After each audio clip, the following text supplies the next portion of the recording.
ભાઈબંધની ઘરે ગયા ને કૂતરાવે કર્યું ડાન્સ કરીને સ્વાગત। હર હર મહાદેવ મિત્રો। તો હું નાઈ ધોઈને ફ્રેશ થઈ ગયો ને નીકળી ગયો મહાદેવના મંદિરે। મહાદેવના મંદિરે આવીને મહાદેવ, ગણપતિ બાપા, હનુમાન દાદાના દર્શન કરીને હું નીકળી ગયો ભાઈબંધના ઘરે। પહોંચી ગયા ભાઈબંધના ઘરે અને કૂતરાવે કર્યું ડાન્સ કરીને અમારું સ્વાગત।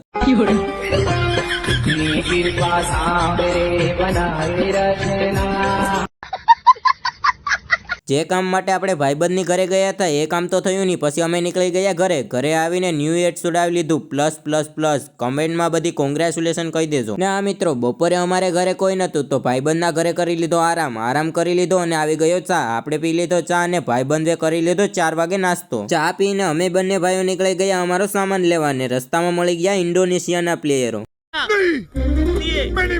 સામાન લઈને અમે આવી ગયા ગાડીની સર્વિસ કરાવવા। ગાડીની સર્વિસ થઈ ગઈ અને પપ્પા હવે કરશે આપણી સર્વિસ, કેમ કે ગાડીની સર્વિસ થાય એટલે આપણી સર્વિસ થાય। ને આ મિત્રો આજે આપણે ડેરીએ દૂધ દેવાને જ જવાનું, કેમ કે શ્રાવણ મહિનો છે એટલે ભાઈને ધરમ કરી દીધો એટલે ભાઈને આપી દીધું દૂધ। ને આજના મિની વ્લોગમાં આયા સુધી ને મિત્રો આ મિની વ્લોગ સારો લાગ્યો હોય તો ફોલો કરતા જજો। Bye bye.